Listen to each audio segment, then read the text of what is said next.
Hi friends, ఈ వర్షాకాలం చిక్కుడు పొదకు వచ్చే సమస్య పురుగు. ఇదిగోండి, అశ్రద్ధ చేశారు, ఎలా తినేసింది పురుగు. చిక్కుడు పొద అంతా తినేసింది.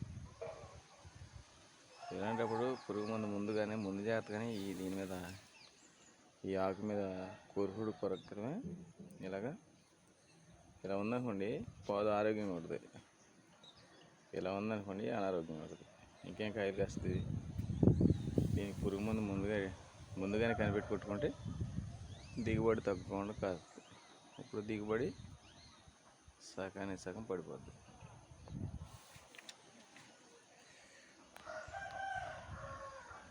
ఇలా పాదు నెల తినేసింది పురుగు అంతా తినేసింది.